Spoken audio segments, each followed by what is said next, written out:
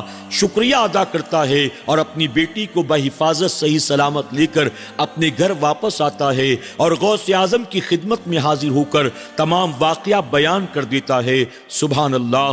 ناظرین اکرام، اللہ تبارک تعالیٰ نے سروئے زمین پر ایسے ولیوں کو پیدا کیا ہے کہ جن ولیوں کی اطاعت اور فرمانبرداری الحمدللہ صرف انسان نہیں بلکہ جنات بھی کیا کرتے ہیں۔ جس طرح سے اللہ تبارک تعالیٰ نے کئی جنات کو وقتاً فوقتاً اپنے محبوب صلی اللہ علیہ وسلم کی خدمت میں بھیجا، وہ توبہ کرتی تھی، کلمہ پڑھتی تھی، اسلام قبول کرتی تھی، اسی طرح سے ایسے کئی اولیاء اکرام گزرے ہیں جن کے مریدوں میں صرف انسان نہیں بلکہ جنات بھی تھے۔ اللہ تبارک تعالیٰ ہمیں اور آپ کو اولیاء صوفیہ کی عظمت کو تسلیم کرنے، ان سے محبت کرنے، ان کے نقش قدم پر چلنے کی توفیق عطا فرمائے، اور اللہ میدان قیامت میں ہمیں اور آپ کو اپنے انہی محبوبین کے قدموں میں جگہ عطا فرمائے۔